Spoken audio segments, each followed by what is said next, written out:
বিসমিল্লাহির রহমানির রহিম। আমরা এখন আছি কুকনো গ্রামে। আমাদের পাশে যিনি বসে আছেন আমাদের রফিক ভাই, মাগুরা জেলা যুবদলের সাবেক নেতা, এখন বিএনপির প্রবীণ নেতা।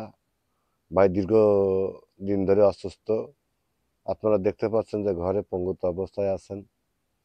তা এই কারণে ভাই একটা মানবিক সাহায্যের আবেদন করেছিলেন। আমাদের মাগুরা জেলা বিএনপির সদস্য সচিব, মাগুরা শ্রীপুর এক আসনের গণমানুষের নেতা, বিএনপির মনোনীত প্রার্থী আলহাজ মনোয়ার হোসেন খানের ভাইয়ের সাহায্যে আমরা একটা হুইল চেয়ার নিয়ে এসেছি ভাইয়ের সহায়তা করার জন্য। এবং পাশাপাশি ভাইয়ের যে আত্মীয় যদি কোনো সমস্যা থাকে, পারিবারিক কোনো সমস্যা থাকে, আমরা সেগুলো তার পাশে থেকে সেগুলো সহযোগিতা করবার আশ্বাস দিয়েছি এবং আমরা সার্বক্ষণিক ভাইয়ের পাশে থাকতে চাই। আপনারা আমাদের জন্য সবাই দোয়া করবেন। আমার কাকা মোহাম্মদ রফিকুল ইসলাম রফিক, এবং বিশেষ কোনো কারণে উনি একটা সাইড পঙ্গু হয়ে পড়ে আছে।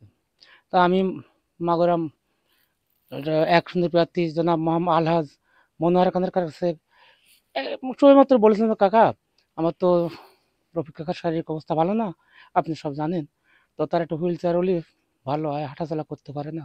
তো আমার বললাম, জান তুমি একটু আসে নে, আমি আব্দুর রহিমের সাথে তোমার যোগাযোগ করাই দেবো। তো যাই হোক, আমি তাৎক্ষণিক আমি রহিম ভাইয়ের সাথে যোগাযোগ করলাম। রহিম ভাই আল্লাহ মনোহর সাহেবের সাথে কথা বললো, বলার পরে করলো ঠিক আছে, আমি চেয়ারের ব্যবস্থা করতেছি।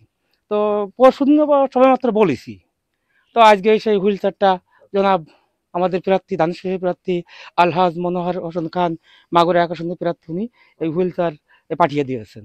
এবং আমি সকালে একটু যদি কেউ ওই মোনার খানের বাসায় যায়, হাঁটতে হাঁটতে খোলাহাটি করতে যাও, তাই মনে হয় 2-1 হাজার টাকা নিয়ে চলে আসতেছে।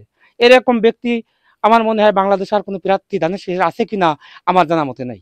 আমি তার ভবিষ্যৎ উজ্জ্বলময় কামনা করি।